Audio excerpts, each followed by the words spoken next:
was invited here by Jaguar Land Rover, and we have been testing the cars on the lake on different tracks. It's been an extraordinary day. Yeah, it's amazing with being so far north. You see the northern lights at night. It's been minus 35 today, which is a temperature you can't really fathom until you've actually felt it. You get the sun comes up about 9 o'clock and it's gone by 2:30. So it's a very long night. But when the sun is up, it's the most exquisite place. And the cars, I've been in everything from an F-PACE to the I-PACE to the Project 8 to the Range Rover Velar, which really was very fun, I have to say.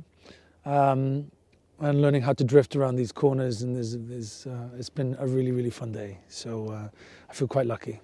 Brilliant.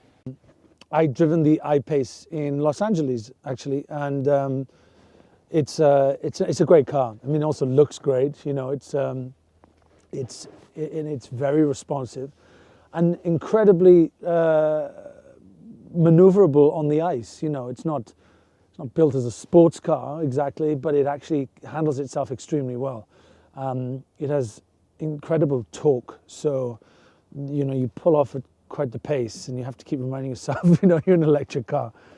Things have changed an awful lot, and are changing and developing very in front of our eyes, you know. And but no, that was very interesting, you know, to drive an electric car on the ice and see how responsive and maneuverable it was.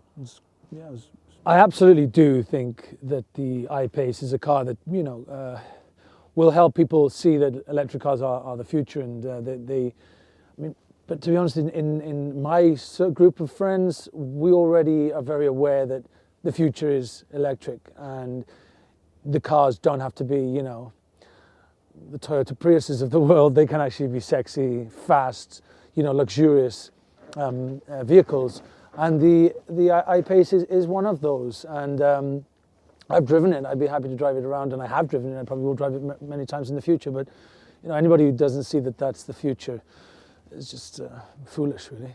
I mean, driving the Formula E around Battersea Park was very, very fun. Yeah, I still can't quite believe they let me get in it, let me drive it, because they're about $500,000 each.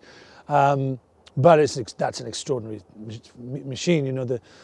But there's other like electric supercars, you know, which I've driven, and the speed and the pickup is extraordinary.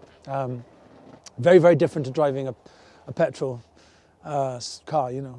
It's a very, very different experience altogether. So the first thing I drove today was the F-Type, and that was early this morning when the sun came up.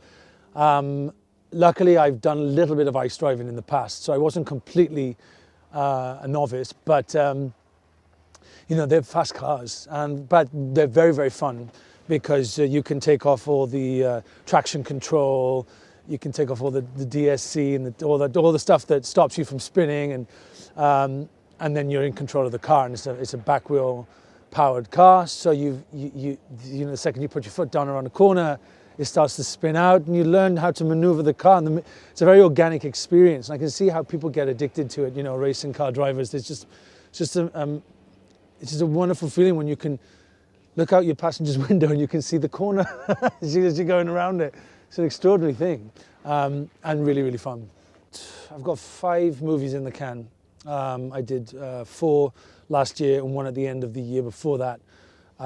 So some of them are indie movies, which is great, and some of them are big studio films. I spent the summer in Italy driving a Range Rover Velar around Lake Como while shooting a movie with Jennifer Aniston and Adam Sandler, which was very, very fun.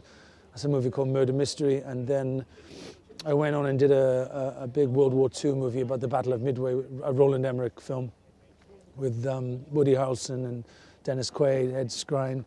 So yeah, it's been a busy year, and then I threw in a few independent movies in between that, so mixing it all up, and then I go on to shoot the 2nd season of The Alienist in April in Budapest for 7 months. So.